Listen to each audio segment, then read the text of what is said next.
Portions of the day's programming are reproduced by means of electrical transcriptions or tape recordings. Hello, everybody, wherever you may be, from coast to coast and sea to shining sea. Welcome back to Ham Radio Live, where the world talks radio. Sitting in the morning sun, I'll be sitting when the evening comes, watching the ships roll in, and then I'll watch them roll away again. Yeah, I'm sitting on the dock of the bay, watching the tide roll away. Ooh, I'm just sitting on the dock of the bay, wasting time. I left my home in Georgia, headed for the Frisco Bay, 'cause I've had nothing to live for, look like nothing's gonna come my way. So I'm just gonna sit on the dock of the bay, watching the tide roll away. Ooh, I'm sitting on the dock of the bay, wasting time.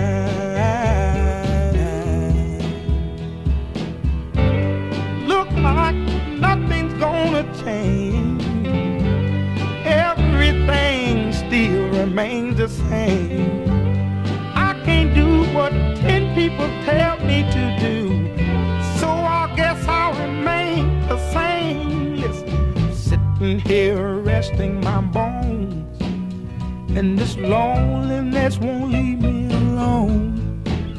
Listen, 2,000 miles I roam just to make this dock my home. Now I'm just gonna sit at the dock of a bay. A very historic song there. Otis Redding, 1968.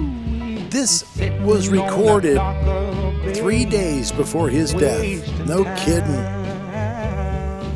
Killed in a plane crash just 3 days after the recording of this song. It was so big in 68, number one for 5 weeks here in the States. Also, really a big song worldwide as well.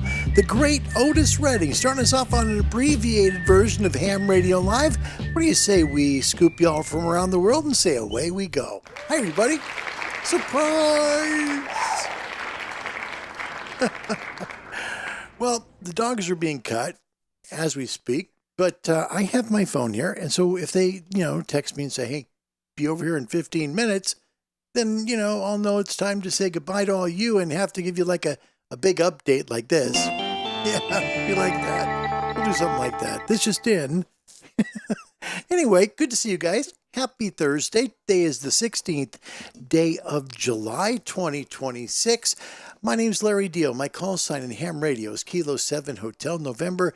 Turn that light down just a little bit on me so I don't look like I'm an alien to you. And we'll get the show started here today on a Thursday. That great cover, I'm going to have to change this real quick because I have the cover, but I've got, this is an abbreviated show, so we'll do the best we can. This was the cover. It was never released in an album because they didn't have enough material from Otis to be able to make an album. That was it. So they released the 45 and the rest was history, sitting on the dock of the bay. Wow. Pretty cool stuff. First song ever, by the way, on the Billboard chart to go to number one posthumously for the artist. So the next person to do it would be Janis Joplin, and then, of course, the great Jim Croce. Bad Leroy Brown. If you'd like to get in amateur radio, the American Radio Relay League would love to help you do so. Reach out to them at www.arrl.org.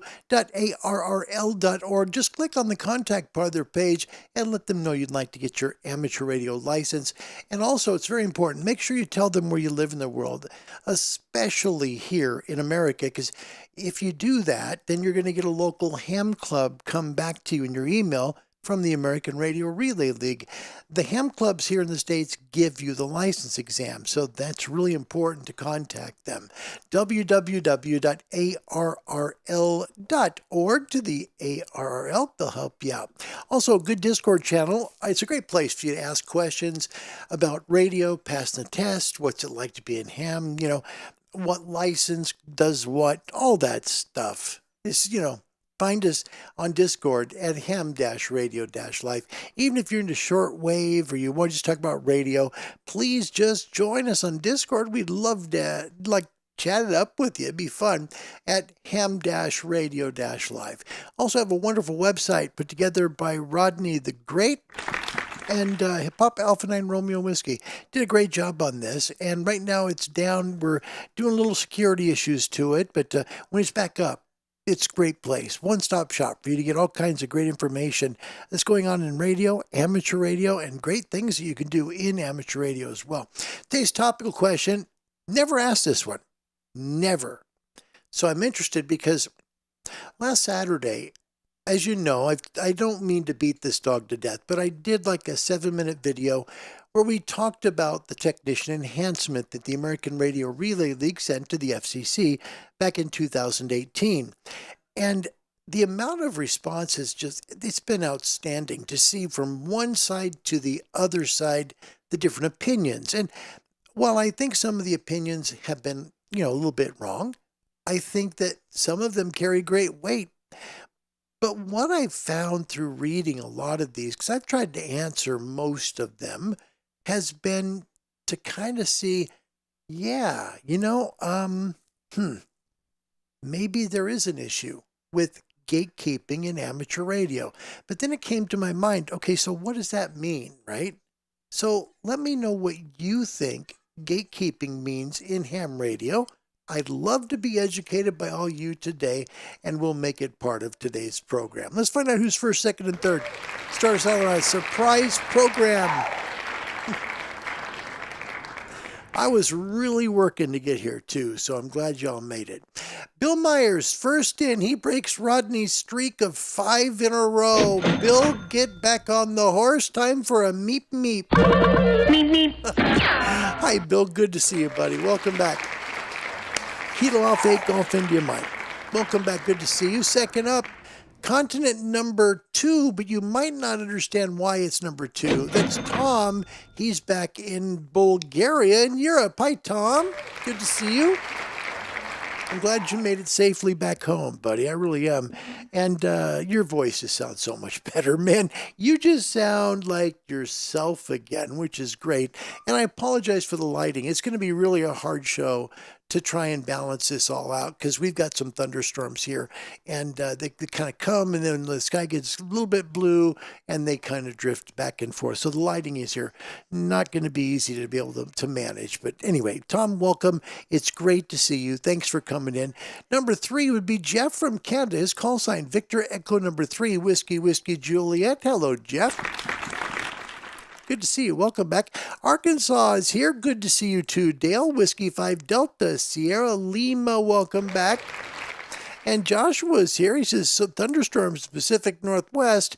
Well, that's pretty good. I hope you have a good time and stay safe in Western Washington, buddy. Nice place on earth for sure. For sure. Bill, thank you for dropping the links and everything. It's really nice of you. I really appreciate that. Bill says, Karen on the air is his answer, his first one, to define a gatekeeper. Now, I've got to share this. My wife's name is Karen, and she hates that term. I mean, you want to really get her mad, you say something like that. I never have done it. I've never. Because we watch, okay, so you got to, okay, maybe, should we? Could we? Maybe we should. Okay, let's do it. And now, a Larry moment. So we watch a lot of YouTube sometimes, right? And I like to watch the sovereign citizen pullover by the police because I'm really pro law enforcement. I've always been. And when you see somebody completely act like a moron in front of a person of the law, it's oh my gosh, I can't believe they do that, right? And oftentimes they'll be in the title of the video, right? Entitled Karen puts cop in his place until... You have made me very angry. Karen will get very angry. I don't like that word. My name has become a slur. Yeah. So what does a Karen mean, right? Because ham radio, for the most part, is dominated by males, right? So what does that mean? You know, Karens, gatekeepers, let's define. I'd like to do that. I truly would. I think it'd be interesting to do that because coming up on Saturday, Larry's going to try and do one more of those really weird videos. Hey, McFly! And it's probably going to be about gatekeepers killing ham radio. I hate to be the bearer of bad news, Your Airness. Yeah, I think so. I think we're going to do it because I think that after reading the amount of material I've read, it's kind of scary. Some of it's really like, what? Are you serious? I mean, I'm an amateur extra, right? I'm not brilliant. You see my tests that I freely put up on this channel. I do that to help people get licensed in amateur radio as an illustration that you can pass these tests. The questions are not so hard. And while, yes, I missed quite a few questions, I also haven't studied in 7 years and things change and you forget over time. You know, you learn to pass a test. Then you learn ham radio. That's the truth. But I think some of the questions, the way the comments have been, I'm like, oof, oh, like one guy says, oh no, we need to go right back to Morse code being a requirement to get your license. What? Are you serious? Oh my gosh. It's amazing. It goes all the way from there to, yeah, let them have the bands. Let them use them. They need experience, which makes a lot of sense too, right? That's a good one. But you see the difference? It's just crazy. Robert Varner, welcome. Thanks for the nice comment on the little test video. It's good to see you. It is, yeah. And Bill, I didn't mean to break Rodney's his streak, but I guess that I did. It's okay, because it's a special show. He didn't know. William Greer, welcome back. What a treat it is to see you. Good evening. He says, hi, Larry. Good evening from Lisburn, Northern Ireland. Very hot over here. Having a lovely summer over Life is Good. God bless you and your family. His call sign, Mike, India 0, Tango, Lima, Golf. William, thank you. You have really honored me. Thank you. Thank you. Wow. Thanks, buddy. God bless you too. God bless you too. Tom says getting a thunderstorm now as well. It's because of me. See, I've caused that problem, I think. I just kind of get everywhere around the world. And when it happens here, I say, let everyone have thunder. Dennis, hello. It's great to see you. Welcome. His call sign, Kilo Fox 0, Romeo Lima X-Ray. I'm Larry Dio, Kilo 7, Hotel November. Welcome. Nice to have you. He says, you know, internet trolls originated in ham radio. Did they really? Man, that'd be crazy. Yeah, imagine that. That's just what they'll be expecting us to do. Jeez, really? But I would hate to see the Nazi band police come from the 60s return. Oh, that's an interesting comment. Wow. Things were really heated up in the 60s. I mean, I think I've got what he's talking about, which was the AM sideband turf war. It was ugly, right? Because you had people who've been doing AM for decades, you know, except for the Warriors. That's fine. But then you had the people that were doing the new thing called sideband. And they were like, they did not get along. Not at all. It was like oil and water together. It didn't work. Oh, man. It was really ugly. I've heard stories from old timers that say, oh no, in the 60s, it was really bad in ham radio. It was not a friendly hobby. I mean, the only guys who were spared were the Morse code guys. And that was what they said. And I was like, wow, because I want to be educated about that stuff. I was a kid, so I didn't know, but they remember. It's like, no, the 60s. I hope we never go back there. Nice comment. Dennis, thank you very much. Nice comment. Love that. Bill says, follow up, I'd better remove the Karen on the air. Please don't tell your beautiful bride. I don't want to get in trouble. Hey, that's a joke, son. No, don't worry about it. Don't worry about a thing. Spike, welcome. It's always good to see you, my friend. Welcome back to the show. Sam's out today. I told him we'd do a show tomorrow, so he's gone. Spike says, What the HE double chopsticks? Ham Radio Live Show, you start your show at almost sundown. Wait a minute. You're in Montana, man. This just in. Spike is sitting on the edge of a volcano. Jeez. Was that in the fine print of my subscription? Yeah. Yeah, we put it there. Down the very bottom. It's below the page number. Nice to see you, buddy. Nice to see you. Joshua, we hardly ever have thunderstorms here. I think in the mountains they do regularly. Yes, not in the western part of both states. Not too much. Spike said, we had 4 hours of thunderstorms yesterday and expecting more this afternoon. There are indications that there is a super El Nino or El Nina. It's an El Nino building out in the Pacific. Yeah, because if the super El Nino comes, how it affects us here in Florida, less tornado, well, sorry, no, strike that. Less hurricanes. Like the hurricanes get kind of chopped off in the Atlantic and they don't impact us here in Florida. That's a good thing. The problem is in the winter here, the jet stream dips so far south that we end up with a lot of tornadic activity here. So the last time this happened where it was like a super El Nino, if that does occur, it could be very, very bad here in Florida this summer. This winter, excuse me. Nice comment, Spike. Bill, in Wisconsin, Gatekeeper, someone who wants everyone to follow the rules, particularly the rules that the gatekeeper thinks must be enforced. Wow, that's powerful. Example, trying to chase off POTA activators from the work bands. That's pretty strong right there, guys. That's a strong comment. Bill, thank you.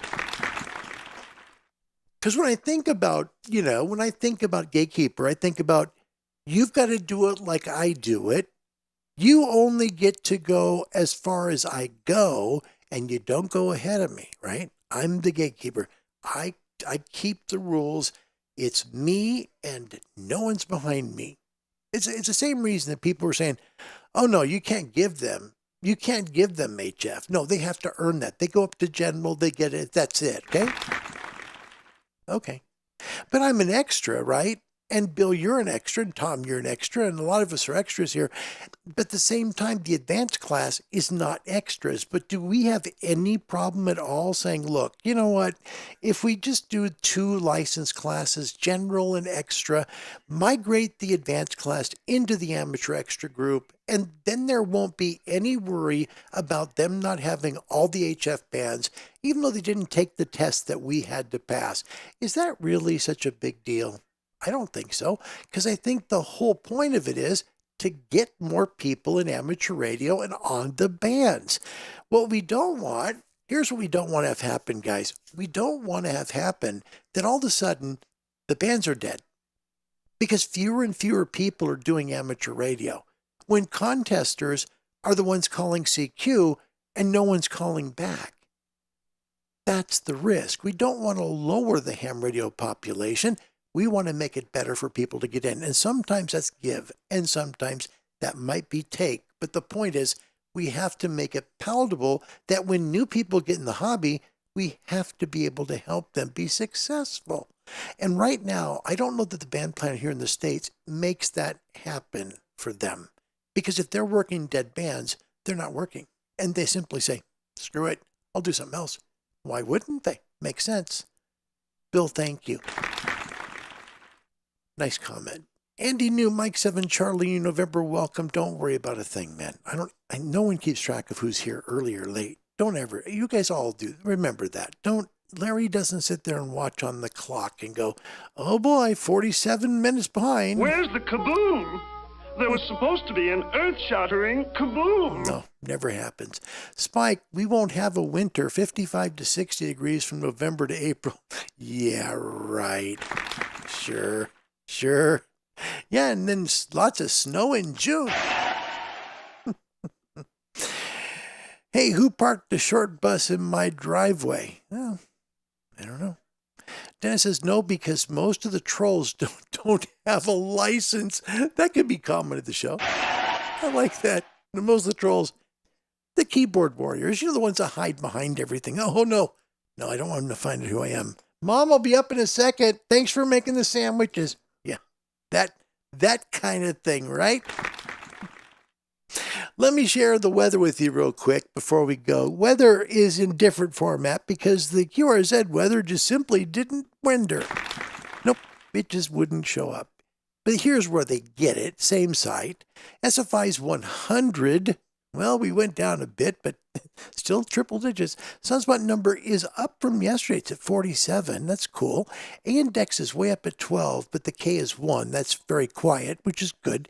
You can see the HF band position, conditions there. Solar flare probability is down.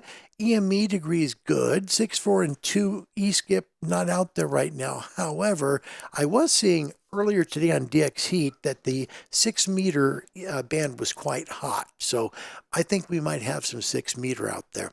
Here's the reason why our solar flux index looks so bad. Only really 2 sunspot regions there. 4482 and 4489 are there. There's a circle coming there on the west side limb of the sun, the southwest side. That might be a good sunspot region. We'll see. We're still going to wait and see. We're about a week away from seeing if the triplets come back that jacked up our SFIs to over 200. That will come next week if they're still surviving on the other side of the sun. Maximum usable frequencies looks a little different being a little later in the day, doesn't it? It does give you an idea of how the HF bands kind of roll into North America from the east. And yeah, it's kind of interesting. We'll take a closer look at the Northern Hemisphere. Look from Europe. You've got 16 megahertz is the maximum usable frequency way up north in Sweden and in Finland. Beautiful weather up there, I'm sure, for the spring and summer. Oh, I bet it's a beautiful time up there. About the 17 meter band in Germany. If you're in France, right around Paris, right about 19 megahertz. And if you're as far south as Spain and Portugal, you're still on 15 meters. Southern Hemisphere, the Southern Hemisphere really shows how the 10 meter band is kind of finicky. There's a moment where it goes all the way in Australia, almost down to Perth, really. It's quite south. Sorry, Perth. I meant Canberra. Sorry. And that 10 meter band just kind of maybe touches down that far south in Australia, but it won't get to Tasmania. So, 10 meters still workable in the south, but it's not as prevalently open like all the way south into Tasmania, into Cape Town, and to the southern tip of South America as it was earlier this summer. Your HF forecast is powered by ICOM. ICOM for the love of ham radio. SFI stay around 100, 6.4 and 2 meter E-skip openings are still possible. Noise floors are quiet through today. Best DX in the north, 20, 17, and 15. Best in the south, 20 to 12 meters. Nighttime ham bands, SFIs fairly flat. Decent DX today. Noise floors are quiet. Nighttime amateur band, 160, 80, 60, 40. And don't forget 20 meters after dark. You can make some calls, and you can make good ones too. So don't sleep on the 20 meter band at night, right after sunset. Shortwave radio DXers, daytime shortwave noise floors are fairly quiet. SFIs stabilize. They shouldn't come down too much. I imagine we'll be in the 90s tomorrow, but not in the mid-80s. I don't see that happening. Expect some occasional fading on weak signals. Shortwave daytime 31, 25, 22, 19, 15 in the 13 meter band. Nighttime shortwave SFI stabilize. Low-level interference at times, and noise floor is just going to be fading. Noise floor is quiet, but fading signals, especially on the weaker ones, okay? Nighttime shortwave all the way from the 120 meter band way up to 19 should be good. And one of the neat things is 19 meters can work great in the Northern Hemisphere about 3 hours after sunset. In the south, still for about an hour and a half to 2 hours as the days start to get longer there in the Southern Hemisphere. There's your HF forecast.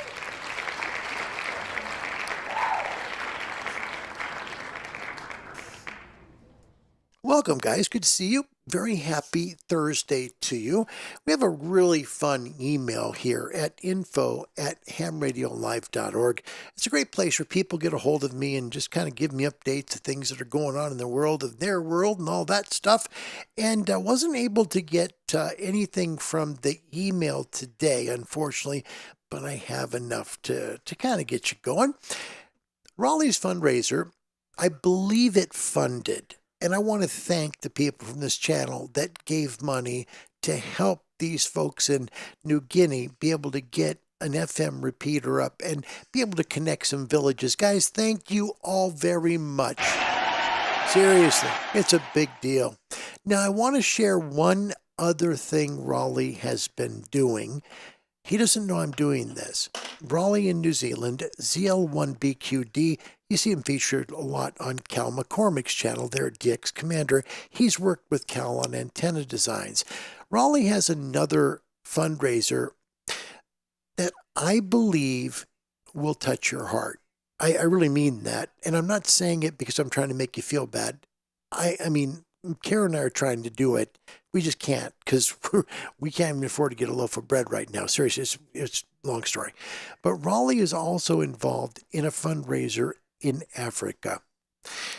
He is helping kids get prosthetic legs in Uganda, all right? Now, these kiddos either step on a landmine or they get bit by a poisonous snake and they've got to cut the leg off. Because there's no insurance there and the kiddos are pretty poor, they go without having a leg for a long period of time. They can't play sports. They can't do much of anything but walk on crutches. So these kiddos are looking for a little bit of a hand up, and they need that. Here's a little story, and this is on Raleigh's Go Get Funding campaign. He says, the devastating effects of landmines and snake bites in Uganda have left many children without limbs, the limited access to proper medical care and support.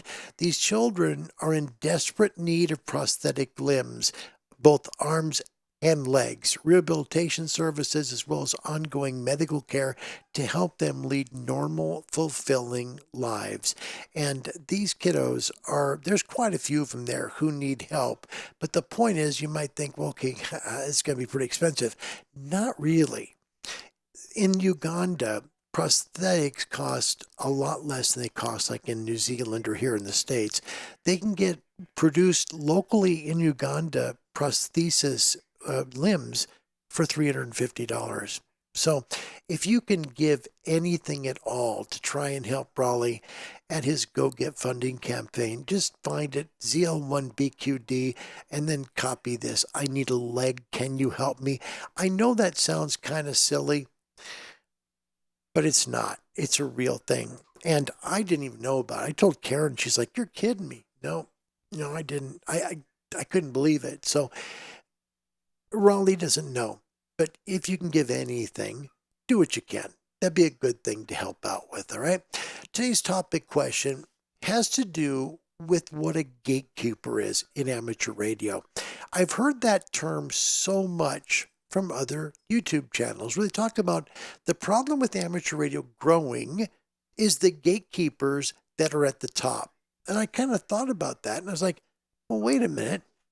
Define at the top. And I'm not one of those guys that's got to have everything defined, but does that mean at the top in license class, at the top in years on the radio? What does at the top mean? And what do you mean by gatekeeper? Put it in the comment section and we'll make it part of today's program. Joshua said, I thought sunspots were bad. No, they're good. That's what helps our HF bands. He says, or is it solar flares I'm thinking of? Solar flares is what you're thinking of. Solar flares, when they happen, right, they take about 8 minutes to get here because the radiation travels at the speed of light. And those can impact the noise floors. Those are going to hit like the K index. So if all of a sudden you see the K index go from like 1 to 6 or 1 to 4, something like that, usually it's a solar flare that's doing that. CMEs, coronal mass ejections, those can be more devastating. They can black out radio communication, but usually they're about 22 to 36 hours from going from the sun all the way to the earth. So nice question, Joshua. That's a really good one. Thank you. Wow. That's a neato question. Today's topical question, what's a gatekeeper in amateur radio? Let us know and we'll make it part of the show. All right, time for a few quick cues. First, one of the neatest call signs I hear on the HF bands. It's from Great Britain. Take a listen. Out of Europe. I've worked this gentleman from the UK twice, both on 15. I think the 7 prefix will help. They usually always think it's going to be West Coast, but here in Florida, we'll see. This is James, good guy. The radio. Kilo November 8 Lima, G0IDX. Take care, John. Bye-bye. Kilo 7, Hotel November. Cheers, John. 7-3. So wait, what class? Golf 0, India Delta X-ray, CQDX. Kilo 7, Hotel November. That's how the last one worked. Kilo 4, Hotel something? Kilo 7, Hotel November, James. Let's try that. Kilo 7, Hotel November. Thanks for the call. Nice to hear you, Larry. First time on 10 meters. I'll give you a report in the clear, Larry, on the next one. Go ahead. You've got a great signal here, James, on 10. Good to see 10 open this great to the UK. You're a 59 plus 10 into Central Florida. Over. Yeah, lovely, Larry. Yeah, good to hear you, mate. Yeah, you're 5 and 8, but I'm going to log you at 5 and 9. The QSB is just massive at the moment. Everybody goes from 5.9 down and back up again, Larry. But hey, great propagation on 10. Go ahead. Indeed, James, indeed. Well, it's good to get you on 10. I got you a couple times on 15 and always remembered what a very kind and gentlemanly guy you are. You're excellent for DX, and I hope you keep doing this a long time. I'll wait for your final, and thank you, James. Golf 0, India Delta X-ray, the very best in 2026 from Kilo 7, Hotel November, mate. Yeah. Love James. Love James. Great call sign. Golf 0 IDX. Great stuff. All right, we'll keep it in Britain. Last call. We'll make it, let's go to one more. This will be another full licensee in the great United Kingdom. Kilo 7, Hotel November. Kilo 7, Hotel November. Nice call. 55, 5 by 5, over. Thank you so much. You're a good 5'9" here in Central Florida. Name is Larry. We've talked before. It's a great thing to work you again. Roger, lovely to hear you again, mate, here on 10 meters. Kilo 7, Hotel November. M0 RDX. Thanks a lot, 73. 73, mate. You know, I love working the folks in Great Britain because they're like usually they'll give you a little time, get a chance to have a little talk, and they're always polite. They're just nice people. I mean, the amateur radio population in Great Britain, gosh, I enjoy that. Thanks a lot to a couple of fine folks in Great Britain. My dear friend James, Golf 0, India Delta X-ray, and John, Mike 0, RDX. Thank you guys for working Ham Radio Live. Appreciate it. I do. I appreciate that very, very much. Today's topical question: define what a gatekeeper is to you in amateur radio. Where did this come from? Well, if you search YouTube very long, you'll see the word gatekeeper a lot attached to ham radio. We've got a great answer here from Andy New, and I like this one very, very much. A gatekeeper in the UK is a species of butterfly. Let's hope they fly off and mind their own business. I thought it was funny. That was good. Spike, whoa, talk about speed. Just had a B-1 Lancer go over the house in an afterburners at about 500 feet, loud, and vanished in about 3 seconds. Well, thank you, Spike. Appreciate the air traffic control work, sir. Nice. Oh, gosh, this is great. Sorry, this just in. Spike has no signs of activity in Great Britain. That's my boy! Yeah. It was recorded, QSO. Yeah. It's not live. It's not live. That's not live, sir. All right. What about you with gatekeepers? We've talked about them being butterflies. What about you around the world? What do you think about gatekeepers in amateur radio? Let's get to the Angry Hams and Trivia's coming next. With friends like these, who needs emeralds? Question 1 of 3 today. Short crowd. We should do okay today. What was the call sign of the widow of the late King Hussein of Jordan? So how about his wife? What's her call sign? Okay. A, Juliet Yankee 1 Yankee Lima. All right, that makes sense. Because you think about his call sign, Juliet Yankee 1, right? Was her call sign, or I should say is her call sign, Juliet Yankee 2? Is it Juliet Yankee 1 November Hotel or Juliet Yankee 2 November Hotel? So Juliet Yankee 1 November Hotel or Juliet Yankee 2 November Hotel.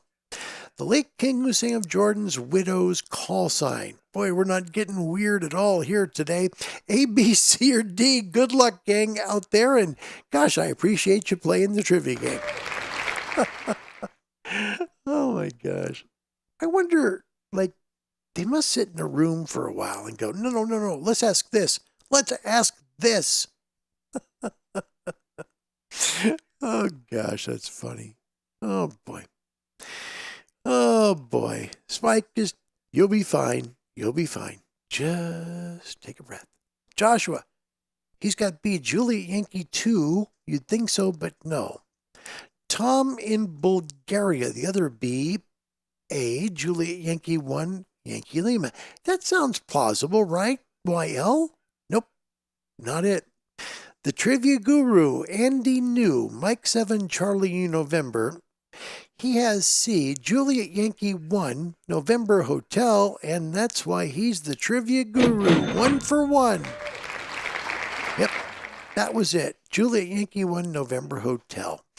Tom, by the way, goes in, no, change to C. Spike's got B. Bill had it right. Dale as well had that one right. Question 2, can Andy New go 2 for 2? Some repeaters are using DPL to control access to the machine. What does the acronym DPL stand for? A, digital private line. B, digital phase lock. C, dynamic private line. Or D, digital public license. A, B, C, or D. Question 2. Good luck, guys. Good luck to you. DPL. I would think, if you had a repeater, right, and you had like a club, you'd probably want this. Because, the club members meet, like, especially during COVID, there's a hint. During COVID, this is a very big hint. You would probably have wanted this because you could do your club meeting this way via the repeater and nobody else can take part. Think of it that way.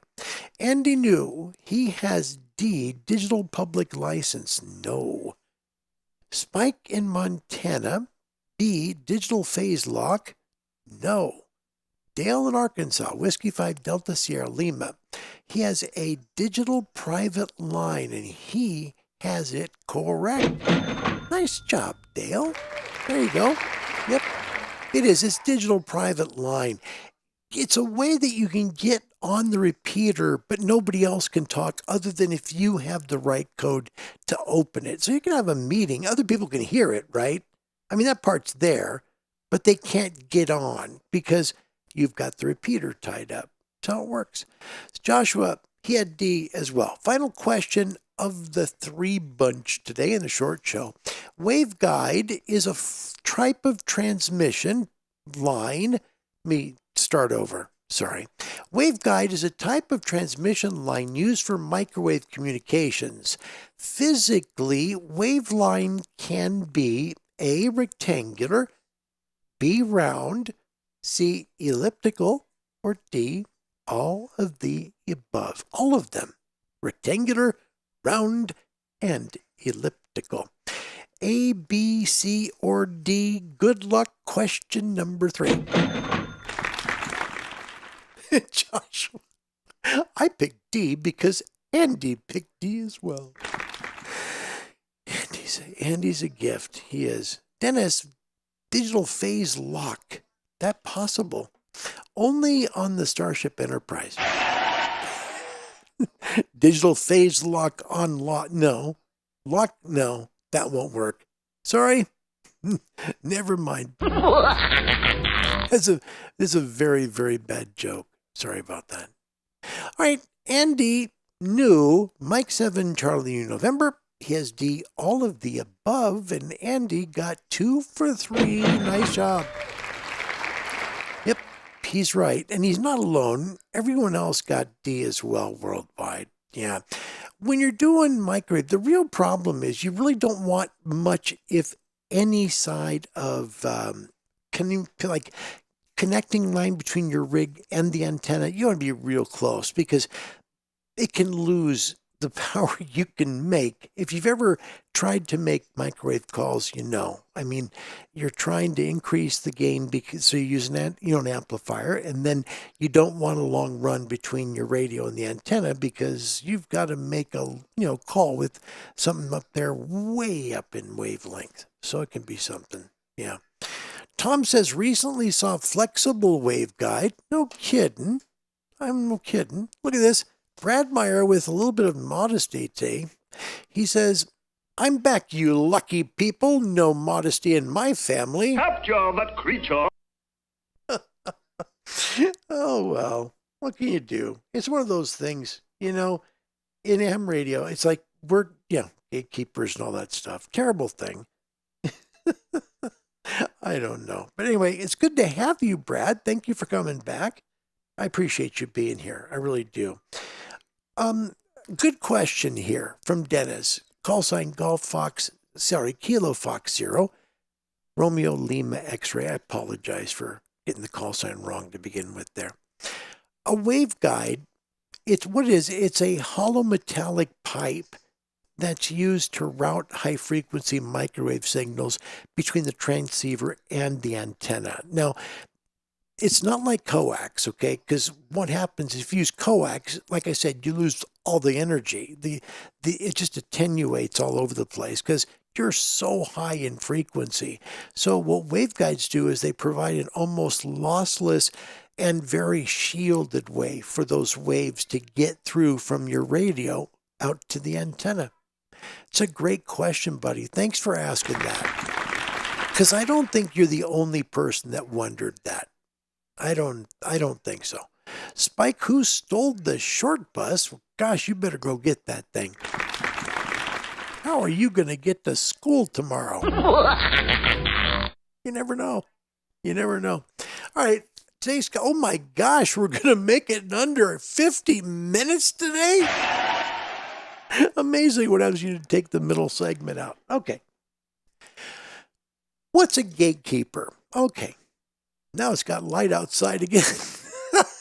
So let's just turn the brightness back up. I've been running this thing like a seesaw all afternoon here. Here's what my worry is in amateur radio. Let me just say clearly. Here's the problem we have. Young people come in. They see the old people not being very good role models in many respects. I'm not saying everybody. I don't mean that. What I'm saying is the loud ones or the obnoxious ones, they're the ones who get the attention, right? Just like in the young people, right? If they're young and obnoxious, they're going to get the attention too. But when you see some comments from people who give you the clues, I've been licensed for 50 years. I had to earn all the frequencies I had. If they can't get on the air with what they have, then they should license up like I did. Isn't it delightful? They've given it away. They've been licensed forever, so they're old, right? And doggone it, you don't deserve it. Do what I did. Gatekeeper, right? The other side of it, and then there's a lot of those comments there where it's like, no. You can't give them that because I had to work for what I have. Gatekeeper illustration number 2. The person that has the experience, who's been part of ham radio for a long time, and they're immediately just shutting down. I think if you were to really poll enough people in amateur radio who were of the general and more amateur extra licensees, probably more than any other population, right? Because I think that they have enough knowledge to say, okay, yeah, you know what? I did work for my license. It wasn't easy to get, but, we're going to be in trouble if we don't keep getting people interested in amateur radio. if we aren't able to make calls for the new licensees, the technicians, right? If they're on frequencies that are dead, what's the point of doing ham radio? I know that firsthand. I have a GMRS radio in the kitchen that has made 0 calls in 2 months. 0, okay? So I get that frustration, totally, right? It doesn't matter to me about what bands or that we give them HF frequencies here or there because I had to work for my license. No, I'm looking in the long term, right? Down the road. If we're able to give them bands that work, they're going to license up because they're going to want to make more calls. That's just natural because they have good experience working a ham radio, right? So I hope enough of us in ham radio realize that our hobby will die with our generation unless we're willing to say, okay, this has changed. In World War II, there were tons of CW guys because that's how a lot of communications were done. Those guys got out of the service, went into the private world, and they got ham licenses, and they used Morse code like crazy. Guys, World War II ended 80 years ago. They're gone for the most part now. And if you look at your Morse code frequencies in your neck of the world, I would say unless it's a contest weekend, the bands are for the most part empty. Have you noticed? Have you looked? We can't just hold on to rules because those are our rules. We've established that. We've got those rules for a reason. Well, the hobby's changed. Digital modes have come in. And thank goodness some of them did when they did. Parks on the Air is here, and it's popular as heck. You might not like FT8, okay? But you can't argue it's got a lot of people making calls. That's a great thing, right? That's a great thing. So for us to continue, we're going to have to give a little bit. Because if we don't, the amateur radio is going to die with us.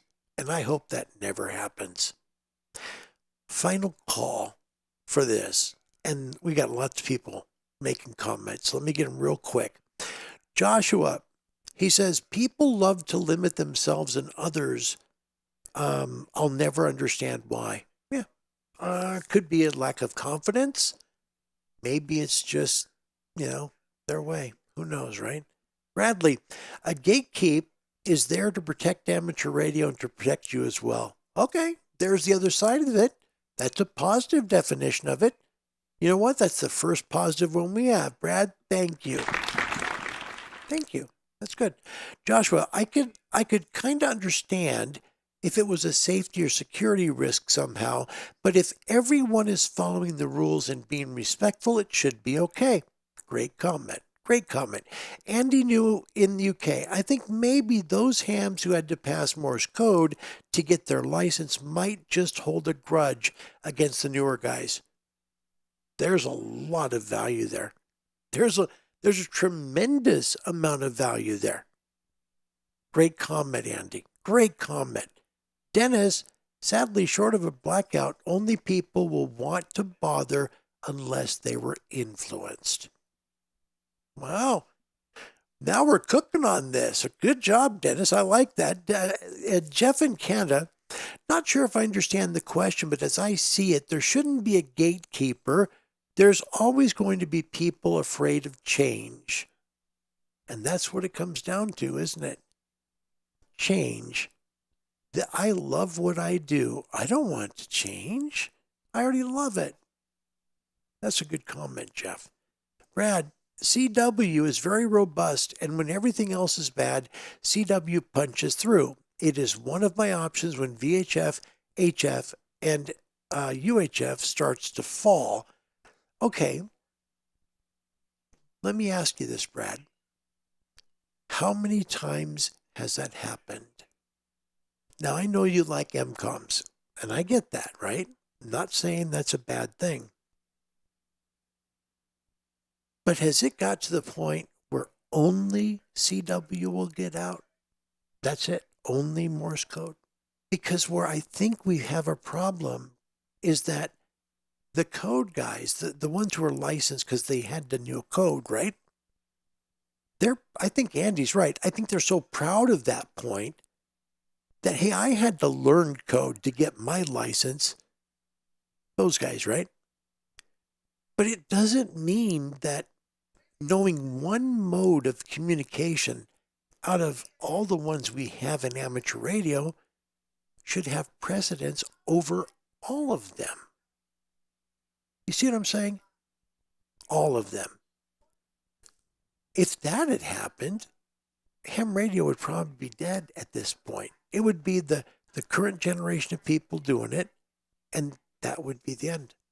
That's why every country has taken code proficiency out of their license exams. Every one of them. Interesting comment. And that doesn't mean I don't like you or nothing. We can always agree to disagree, and that's fine. Dennis, CW seems just work. Yeah, it does. Not denying it. It does. But is it so important that everything else should take a backseat to it? Is CW so good that everyone should know it, or they can't be licensed? That's the old thinking, right? And that's where the guys build the castle around them and say, I had to do this, you do too. Oh, wait a minute then, but what about everything else in ham radio? If that was the case, we'd only have CW and voice and nothing else. And we would die on the vine, guys. We would die on the vine. Look at how big FT8 is. Have you looked at digital modes on all the HF bands lately? I mean, even on 10, when 10 is dead, FT8 seems to somehow make calls. Don't know how. Don't know how it works, but it's working on days that 10 meters is dead for voice, and I don't see any Morse code on it. But there is FT8. It's just wild to me how Joe Taylor made such an amazing program. It's incredible. It just is. Josh, when I started out on CW last November, as soon as I got licensed, it has a lot of appeal for the techie, nerdy Zoomer types now. I don't see that. I don't. Turn your radio on. Turn any web SDR on. Look at the CW portion. It's on the lower part of every band. You can probably count the amount of CW calls that you see on two hands. On the entire band, guys. There's like 100 kilohertz or more on the CW portion of the band, and there might be 10 total calls. Look. Now, during an emergency, sure, you're going to have guys doing it. I'm sure you will. I'm not saying get rid of CW. What I'm saying is stop saying CW is the only and most important reason to have a ham license, because it's not. We've got to change our thinking. Otherwise, we can't reach out to these people and get them into amateur radio, because then they'll have to do it our way. I'm just saying. That's the whole problem with this technician enhancement thing. People aren't willing to change. No. Can't give them more. They have to earn it. Good luck with that. Because I'd rather make calls in more calls period, than just wait for Morse code to fill up on a contest weekend. That's just me, guys. Just me. Bill, I guess I was a gatekeeper once. I worked a ham that was operating outside of his frequency class. I politely mentioned that he was operating the extra class frequencies, and he got pretty upset with me. No, that's not being a gatekeeper. That's not. No, that's informing someone that they're not supposed to be there. That's not wrong to do that. The guy shouldn't have been there, and he's lucky that you caught him versus somebody else who turns him into the FCC, and the FCC starts sending direction finders out there, because that's how people are being fined, actually, Bill. There are people being fined because they're transmitting in sections of frequency that they're not supposed to be at. So you actually probably did the guy a favor, really. Brad, It's a low probability event, but high impact. Yeah, okay. I think that CW has the great gift of getting out always. It's a great thing. I'm not saying it's bad. I'm not saying it's bad. But I'm trying to say is, okay, would you take out FT8? Because CW always gets out. Would you say, no, we've got to get that frequency segment back from 7.70 to 0.75 for CW and eliminate the FT8 guys? If you did that, you would lose so many people in amateur radio now because they love FT8. They're getting DXCCs by not working hard for it. I don't get it. I don't agree with it. I'm not big into it, but I understand it. I understand that it's good for ham radio because people like it. And that's a great thing. Somebody talks about, hey, I love running digital modes. Perfect. There's FT8 parties out there where they have a ball. I can't remember the last time I saw a CW party out there, but I see FT8 every week, guys. Every week. Barry, welcome. Golf 6, Juliet, Mike X-Ray. About done, but it's good to see you. Brad says, the only reason I learned CW as it was part of the ham tradition. That's good. There's nothing wrong with knowing it. I think it's great. I just don't think that you should, you should do what you got to do. I don't believe that ham radio should survive strictly because of CW. I think that's a big mistake. I do. And if I'm wrong, then we should put it back in the license. Same as every other country in this world. Do you guys realize every country removed it? And they did for a reason. Because the amount of new licensees had declined to the point where those people in those countries said, okay, we got to stop this.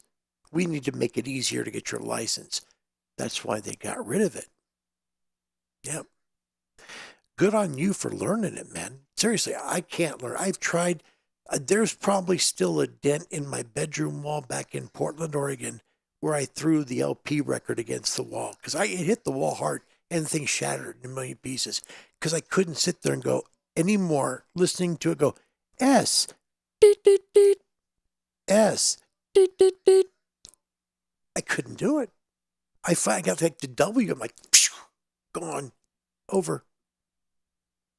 Dennis says, that seems more like it was a general problem, taking exception to telling him. It's not like you were writing him a ticket for the way. No, he's being nice. You're being kind to, I know you, Bill. Yeah. Tom, 0.74 is super busy, every band, and we know what's there. FT8, exactly. Open it up for a vote. I guess we could do that. Brad, I was so stoked when I stumbled over APRS, then WinLink, now FL Digi, FT8, etc. Ham radio is just, it is such a beautiful hobby because there's so many things to do, guys. That's the beauty of ham radio. You just hit it, Brad. You just hit it. This is a hobby of hobbies, not of hobby. Guys, it's not 1951 anymore. There's not 50 million people trying to be ham licensees. There's not 30,000 coming into the private population out of World War II that know CW, and they talk it all the time on the ham beds. We have moved on now from a different place. We honor that tradition. We're grateful for it. I'm not saying remove the bandwidth. I'm just saying we've moved on because there's a lot of other things to do too. And that right there, Brad just hit it. All the other stuff too. Man, nice comment. He continues, digital is vital. All these DMR, FR8, FT8, APRS, etc. It opens up probability reaching someone. It was like magic. I don't want you to take me wrong. Anybody here, please don't do that. I'm not saying CW is worthless. CW has its place. So does FT8. So does Olivia. So does APRS. So does single sideband. So does AM. So does FM. Guys, notice I didn't mention ESSB anywhere. Because I don't like that. I think it's wrong for ham radio. Because it uses so much bandwidth. But my point, I mean, if you want to sound great, go run FM up on 6 meters with buddies that live 2 miles from your house so y'all can hear each other, and then you can play Radio Guy all day long. Jeez. Anyway, my point, don't make ham radio about one thing. It's a hobby of hobbies, and there's so much to discover and enjoy. That's what makes ham radio so dang special. Thanks, guys, for coming today. Been a pleasure and an honor for me to spend time with you on a show that still went an hour. Unbelievable. Really great. That's really great. We're going to end with a couple of... Did I get them? No, I didn't. Okay.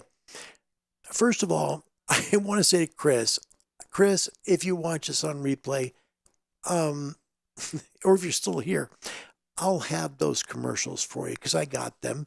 He gave me a couple of, there's quite a few commercials, but I picked out a few from the commercials he gave me, including one of the late Paul Lind, really neat coffee commercial. I'll play that next show. If you'd like to get licensed, the Ham Radio Club of the Year, which I think is pretty darn sweet. Not really a club, they're an organization. The Radio Society of Great Britain, nice people. You can find them online at www.rsgb.org.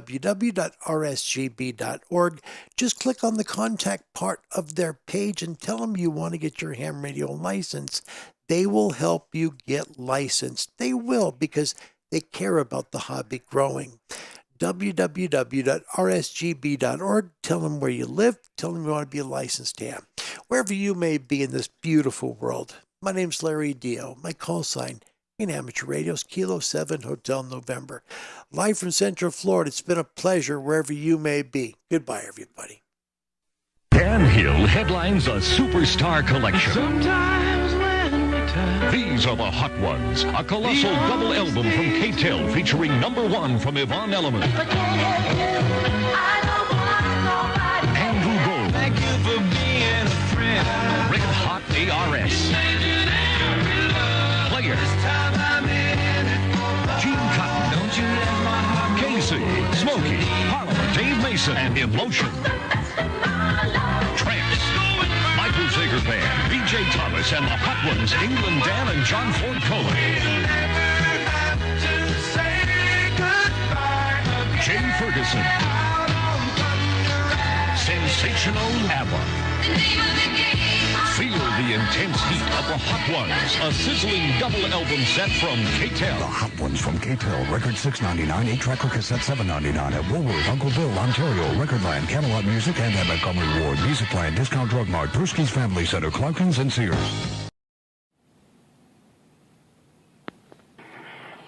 This is KGO, San Francisco. KGO, owned and operated by the American Broadcasting Company, now leaves the air for routine transmitter maintenance. KGO operates at 810 on the AM dial with 50,000 watts of power, under full authority of the Federal Communications Commission in Washington, D.C. KGO's studios and general offices are located in the ABC Broadcast Center at 900 Front Street, San Francisco. KGO is a flagship station for the ABC Information Radio Network. Employees of KGO are represented by the National Association of Broadcast Employees and Technicians and the American Federation of Radio and Television Artists. We'll return to the air at 6 a.m. Pacific Daylight Time. While we're off the air, you're invited to tune to our sister station, KABC Los Angeles, located at 790 on the AM dial. Now, this is Steve Walsh speaking for the staff and management of ABC station KGO San Francisco, wishing you good night and good morning. Your Examiner Beta Breaker Station, KGO, San Francisco, Oakland, San Jose.